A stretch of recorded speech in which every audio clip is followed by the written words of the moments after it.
राधे राधे मित्रों, आप सबका एक बार फिर से स्वागत है। हमारी जो गौ माता है उसके जो पंचगव्य हैं उनमें एक से एक अद्भुत गुण हैं। उनके औषधि गुण भी अद्भुत हैं, उनके पोषकी गुण भी बहुत अद्भुत हैं और उनके हर तरह के गुण अद्भुत हैं। पंचगव्यों की बात यदि अलग अलग करें तो बहुत विस्तार, बहुत लंबा ये हमारा आर्टिकल बन जाएगा। तो मैं आपको सिर्फ उसमें से एक जो घटक है उसकी थोड़ी जानकारी देना चाहता हूँ। आपने दही सुना होगा। दही बहुत महत्वपूर्ण है। दही हमारे लिए पचनीय भी है और हमारे लिए पोषकी भी है। दही का सेवन करने से न केवल हमारे शारीरिक और मानसिक विकास की वृद्धि होती है बल्कि हम स्वस्थ भी रहते हैं। लेकिन दही के सेवन के साथ एक परेशानी रहती है कि दही में काफ़ी मात्रा में फैट भी रहता है, घी का अंश भी रहता है। और आज के स्वास्थ्य विशेषज्ञ कहते हैं कि घी का सेवन कम करना चाहिए, इससे वजन बढ़ जाता है, फैट का निर्माण होने लगता है या फिर हमारे जो रक्त वाहिनियाँ हैं वो मोटी होने लगती हैं। लेकिन दही से निर्मित जो छाछ है, उसको त्रिक बोलते हैं, वो उसके अंदर तो इस फैट नाम का अंश ही नहीं बचता, क्योंकि छाछ तो मक्खन निकालने के बाद ही पैदा होती है। लेकिन इस छाछ की भी अपनी बहुत गुणवत्ता रहती है। इस छाछ के अंदर भी एक से एक अद्भुत औषधि गुण रहते हैं, एक से एक अद्भुत उसमें पोषकी तत्व रहते हैं। और इस छाछ के माध्यम से न केवल हम अपने शारीरिक मानसिक विकास को एक गति दे पाते हैं बल्कि अपने जीवन के बहुत सारे आयामों को सहजता से पूरा कर लेते हैं। इसलिए आयुर्वेद के जो विभिन्न आचार्य हुए हैं, मनीषी हुए हैं, उन्होंने छाछ को लेकर बहुत सारे प्रयोग किए। छाछ के प्रयोग करके उन्होंने कई नियम भी निर्धारित किए और फिर अनुभव के आधार पर हमारी जो देश की भौगोलिक स्थिति रही है उसमें बहुत सारे इसमें प्रयोग भी हुए। इसलिए आप किसी भी क्षेत्र में जाएंगे वहाँ छाछ पीने की एक अलग प्रथा आपको नज़र आएगी। छाछ के माध्यम से दही बनती है, छाछ के माध्यम से तो कढ़ी बनती है और उसका सेवन तो शायद भारत ही नहीं पूरे विश्व में आप कहीं भी चले जाइए और एक बार यदि उसका कोई सेवन कर लेता है तो वो उस कढ़ी का दीवाना हो जाता है, फिर उसका कढ़ी का स्वाद उसके ज़बान पर चढ़ जाता है। तो कढ़ी की उपयोगिता भी है। कढ़ी के माध्यम से भी हमें कई तरह के पोषकीय तत्व की उपलब्धि होती है, कई तरह के विकार हमारे शरीर से शांत होते हैं और कढ़ी तो बहुत पाचनीय है। कढ़ी का सेवन हमारे जो पाचन तंत्र है उस पर सकारात्मक प्रभाव डालती है। यदि हमें भोजन पचता नहीं, गैस बनती है, अफारा रहता है, तो ऐसे लोगों को कढ़ी से निर्मित छाछ से निर्मित कढ़ी का सेवन करना चाहिए। और यदि छाछ का सेवन आप करते हैं, आपके पेट में कृमि पड़ गए हैं, कीड़े पड़ गए हैं, आपके शरीर का विकास नहीं हो रहा है, आपके पोषक तत्व में कीड़े खाए जाने के, कीड़ों की समस्या तो बहुत है। बच्चों को तो 15 साल की उम्र तक कीड़े बहुत परेशान करते हैं। बहुत बच्चों का तो शारीरिक मानसिक विकास से प्रभावित हो जाता है। और बच्चों की बात क्यों करूँ, आज यदि हम भारत की बात करें तो दिल्ली, मुंबई, कलकत्ता जैसे जो बड़े मेट्रो सिटीज़ हैं उसमें 70% से ज़्यादा लोगों के पेट में कृमि विद्यमान है। उसके कारण उनका शरीर का विकास नहीं होता है, खून की कमी बनी रहती है या कई अन्य तरह की परेशानियां बनती हैं। तो ऐसे लोगों के लिए भी छाछ का नियमित रूप से सेवन करना उनको कृमि के रोग से मुक्ति दिलाने वाला है। छाछ के सेवन से पाचन तंत्र भी ठीक रहता है। पाचन तंत्र ही ठीक नहीं रहता, आजकल बवासीर की शिकायत भी बहुत तेजी से हो रही है। वयस्क आबादी में 60% लोगों को बवासीर की शिकायत है। ऐसे बवासीर पीड़ित लोग यदि नियमित रूप से छाछ का सेवन करें तो उनसे बवासीर से मुक्ति मिल जाती है। कि बवासीर होती तब है जब हम नियमित रूप से काफ़ी समय तक एक ही स्थान पर बैठे रहते हैं। हम मल का जो त्याग है सुगमतापूर्वक नहीं कर पाते, मल को काफ़ी समय तक रोके रखते हैं या फिर हमें कब्ज की शिकायत हो जाती है।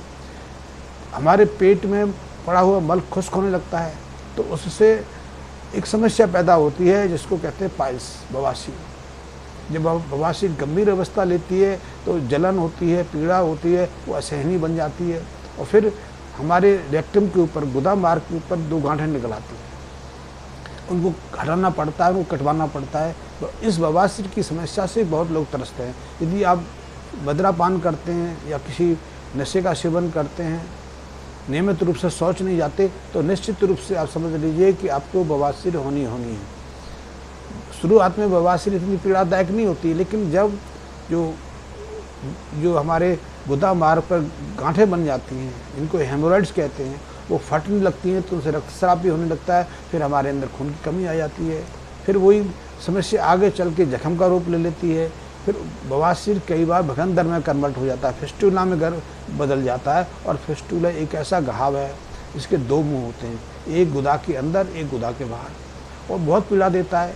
इसके लिए सर्जरी करानी पड़ती है। अभी तो उसकी सर्जरी सहजता से हो जाती है। सहजता इसलिए कि बहुत सारी जगह सुविधाएँ, ठीक हो या ना हो उसकी गारंटी नहीं है। उसका ऑपरेशन आप कहीं भी करा सकते हैं, जैसे बवासीर का ऑपरेशन कराते हैं, ऑपरेशन तो हो जाता है, ऑपरेशन से जलन और पीड़ा भी कुछ समय के लिए शांत हो जाती है, लेकिन आपकी समस्या दूर नहीं होती। पहले तो ये पीड़ा होती थी कि आप मल त्याग नहीं कर पाते थे, मल त्याग के बाद जलन और पीड़ा के कारण असह्य स्थिति बन जाती थी। अब ये स्थिति होती है कि मल द्वार से मल जो है धीरे धीरे रिश्ता रहता है, इसलिए आप कपड़े खराब होते रहते हैं या वहाँ दुर्गंध आती रहती है। समस्या तो कोई ना कोई रहती है, और बहुत लोगों को तो एक बार बवासीर का ऑपरेशन कराने के बाद फिर वही समस्या कुछ सालों के बाद दोहरानी पड़ती है, तो ये समस्या भी बनी रहती है। छाछ के नियमित सेवन से मोटापा नहीं आता है। आपके शरीर के अंदर जो चर्बी है संचित नहीं हो पाती। पहली तो ये कि छाछ में चर्बी नहीं होती, वसा ही नहीं होती, तो आपके शरीर पे वसा जमने की संभावना नहीं होती। लेकिन छाछ के माध्यम से आपका जो पाचन तंत्र है, जो पाचन की क्रिया है, वो भी सहज रहती है, कब्ज नहीं रहती, अजीर्ण की समस्या नहीं रहती। तो छाछ बहुत उपयोगी है। लेकिन छाछ की विशेषता ये है कि हमने अपने अनुभव से सभी राज्य देश के जो अलग अलग हिस्से हैं, छाछ की उपयोगिता को जानते हुए उसके सेवन की एक नई पद्धति निर्मित की है। इसलिए कई जगह छाछ का सेवन दिन में भोजन के बाद एक बार किया जाता है, लेकिन गुजरात आदि ऐसे स्टेट हैं वहाँ दिन में 2 बार छाछ का प्रयोग करते हैं। मैंने पहाड़ी क्षेत्रों में देखा है, पहाड़ी क्षेत्र में दोपहर के भोजन के बाद और रात्रि के समय भी छाछ का प्रयोग भोजन के बाद किया जाता है। कई जगह छाछ का प्रयोग बिना किसी नमक या मीठे के किया जाता है। कई जगह छाछ में काला नमक और काला जीरा डाल के किया जाता है। इन सबकी उपयोगिता है। कई जगह छाछ को लस्सी के रूप में प्रयोग करते हैं। लस्सी यानी उसमें मीठा डाल के, देसी शक्कर, अब तो खैर उसमें चीनी डाली जाती है। चीनी डालने से जो छाछ का प्रयोग है विषाक्त हो जाता है, वो फिर उपयोगी नहीं रहता, फिर वो नुकसान करता है, फिर वो हानिकारक प्रभाव देता है। लेकिन यही लस्सी यदि देसी खांड के साथ सेवन की जाए तो आपको पोषकता देती है, आपके शरीर को सुदृढ़ बनाती है। इसलिए आज भी और पुराने समय में भी पंजाब आदि क्षेत्र में लस्सी का सेवन किया जाता था।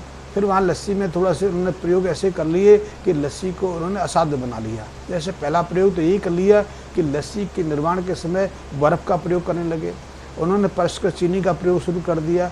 अन्यथा सही रूप में लस्सी उनके लिए एक दिव्य रसायन थी। इसीलिए एक तो शारीरिक और मानसिक विकास पूरी तरह से करने में मदद करती थी, क्योंकि लस्सी के अंदर हर तरह का पोषक तत्व रहता है। और आपको जानकर आश्चर्य होगा कि जो ग्रोथ हार्मोन्स और दूसरे रसायन दूध में होते हैं वही लस्सी में रहते हैं, वही छाछ में रहते हैं। इसलिए हमारा शरीर का पूरी तरह से विकास हो पाता है, हमारी हड्डियाँ पूरा आकार ग्रहण कर पाती हैं, हम मानसिक रूप से स्वस्थ, तंदुरुस्त, स्फूर्तिवान रहते थे, प्रसन्नचित्त रहते हैं, हमारी बुद्धि तीव्र रहती है, स्मरण शक्ति बढ़ जाती है। तो इसलिए पंजाब के जो भौगोलिक स्थिति, वहाँ उन्होंने लस्सी का प्रयोग मीठा करके शुरू किया। और वहाँ आज भी पीते तो लस्सी मीठा है, लेकिन उन्होंने अपनी कुछ गलतियों के कारण, कुछ अनजाने के कारण उसको विषाक्त कर लिया। आज भी यदि वो अपनी इस गलती को सुधार के अपने मूल उस स्वरूप में आ जाएं तो आज भी उनके लिए लस्सी बहुत महत्वपूर्ण है। लस्सी को लेकर मैंने कुछ अनुसंधान किए। मेरे से पहले तो अंग्रेज़ों ने किए। अंग्रेज़ों ने तो जानने का प्रयास किया कि पंजाबियों की हाइट और स्वास्थ्य इतना सही क्यों होता है। आपने पंजाबी की हाइट देखी होगी, स्वास्थ्य शरीर देखा होगा। अब तो उनका शरीर थोल होने लगा, अब वो भी बीमार पड़ने लगे। आज हर तरह की बीमारी पंजाबियों में सहजता से देखने को मिल जाती है। लेकिन यदि बात थोड़ी पुरानी की जाए, 40-50 साल पुरानी की जाए, तो पंजाबियों की कदकाठी पूरे देश में अनुभवी थी, अनुकरणीय थी, उदाहरणीय थी। इसलिए पंजाबी गबरू और पंजाबी मुटियार, गबरू कहते हैं जो युवा होता है, उसकी 6 फीट से ज़्यादा हाइट रहती थी। आज भी बहुत सारे पंजाब में जाएंगे तो युवाओं की हाइट 6+ रहती है। और मुटियार यानी कि युवतियाँ उनकी हाइट भी 5.25 के आसपास रहती थी। और मैं बात में वर्तमान पंजाब की नहीं कर रहा, अब तो पंजाब छोटा सा हिस्सा है, लेकिन 47 से पहले तो पंजाब की सीमाएं अफगानिस्तान तक थी। हिमाचल प्रदेश का हिस्सा भी पंजाब के अंतर्गत आता था, और दिल्ली में फरीदाबाद तक पंजाब का हिस्सा था, हरियाणा पंजाब का हिस्सा था। लेकिन अभी भी कुछ ऐसे हिस्से हैं जहाँ वहाँ के युवाओं की हाइट अभी भी अच्छी है। हरियाणा में आज भी युवक और युवतियों की हाइट अच्छी है और उनकी शारीरिक क्षमता भी सबसे अच्छी है। पंजाबियों की शारीरिक क्षमता अब न्यूनतम होने लगी, क्योंकि उन्होंने आदत बिगाड़ ली। एक आदत तो ऐसी है कि दारू वगैरह पीना शुरू कर दिया, उन्होंने अपने भोजन में कुछ ऐसी चीज़ों को शामिल कर लिया जो उपयोगी नहीं थी। तीसरा, उन्होंने लस्सी दूध का प्रयोग छोड़कर जर्सी गाय का सेवन करना शुरू कर दिया। अब वो जर्सी गाय का दूध सेवन करते हैं, अब जर्सी गाय के दूध से ही लस्सी का सेवन करते हैं। तो ये उनके अंदर एक कमी आ गई। यदि इस कमी को वो सुधार लें तो आज भी पंजाबियों का स्वास्थ्य और शारीरिक विकास फिर से अनुकरणीय बन सकता है। ये मेरा अपना अध्ययन के आधार पर निष्कर्ष है। तो लस्सी की अपनी उपयोगिता है। मैं लस्सी की एक और उपयोगिता बता दूं, राजस्थान में आज भी और पुरानी परंपरा रही है, राजस्थान के कई ऐसे क्षेत्र हैं जहाँ लस्सी का नियमित रूप से प्रयोग होता है। लेकिन दोपहर के समय जब भोजन करने बैठते हैं तो वो यदि 4 रोटी की खुराक है तो 2 रोटी का सेवन तो दाल से सब्जी से करते हैं। जो दो रोटी बच जाती हैं उसको टुकड़ा करके वो छाछ में डाल देते हैं, कुछ देर तक छाछ में पड़े रहने के बाद उस रोटी का सेवन करते हैं, उसके ऊपर छाछ पीते हैं। और रात्रि के समय इसी प्रक्रिया को वो थोड़ी अलग तरीके से दोहराते हैं। रात्रि के समय यदि उनकी 4 रोटी की खुराक है तो 2 रोटी को तो सब्जी दाल से सेवन करेंगे। जो 2 रोटी बच जाएंगी उसको दूध होता है गुनगुना, उसमें टुकड़े डाल देंगे। तो पहले उन टुकड़ों का सेवन करेंगे, फिर उसके ऊपर दूध का सेवन करेंगे और प्रातःकाल उठ के उषापान करेंगे। तो इस नियम से राजस्थान में ऐसी घोर सूखा की स्थिति में, पानी की कम स्थिति में, वहाँ हरियाली चीज़ें नहीं मिलती, हरी सब्जी नहीं मिलती है। फल अब तो मिल जाते, पहले इतने पर्याप्त मात्रा में फल भी नहीं मिलते, लेकिन फिर भी वो निरोगी रहते थे, फिर भी वो स्वस्थ रहते थे। और मैंने राजस्थान में अपनी आंखों से 100 साल के बुजुर्गों को खेतों में काम करते हुए, पशुओं को चराते हुए या अपने बच्चों के साथ खेलते देखा है। आज भी ऐसे बहुत सारे बुजुर्ग आप राजस्थान में मिल जाएंगे जिनकी उम्र 90 और 100 के साथ है, और वो दिल्ली में, मुंबई में बैठे हुए 60 साल के लोगों से ज़्यादा स्वस्थ हैं, ज़्यादा सक्षम है, ज़्यादा ताकतवर हैं। दिल्ली का एक व्यक्ति तो 45 साल की उम्र में 3री या 4थी मंजिल तक पैदल ना चढ़ सके, लेकिन वो लोग सहजता से चढ़ लेते हैं। यही स्थिति हिमाचल प्रदेश में है, उत्तराखंड में है। उत्तराखंड के बुजुर्ग 90 साल की उम्र में कई किलोमीटर तक पैदल चल लेते। पैदल चलना पहाड़ी क्षेत्रों में सहज नहीं है, क्योंकि पहाड़ी क्षेत्रों में चलने का अर्थ है चढ़ाई पर उतरना चढ़ना, और वो करते हैं, स्वस्थ रहते हैं, निरोगी रहते हैं। और उनके लिए कोई ये नहीं कि आधुनिक चिकित्सा सुविधाएं जब से आई हैं तब से तो उनमें रोग पैदा हो गए, तब से उनमें निर्बलता आ गई, कमजोरी आ गई, शिथिलता आ गई। लेकिन जब तक वो प्रकृति के सानिध्य में थे, वो प्रकृति के ऊपर निर्भर थे, वो ज़्यादा स्वस्थ थे। तो लस्सी की बहुत सारी उपयोगिताएँ, जैसे मैंने विषय को थोड़ा विस्तृत कर दिया, थोड़े सूत्र बताता तो आपको समझ आती, लेकिन लस्सी पर फिर मैं कभी इसकी जो अधूरी कहानी है उसको और आगे बढ़ाने का कोशिश करूँगा।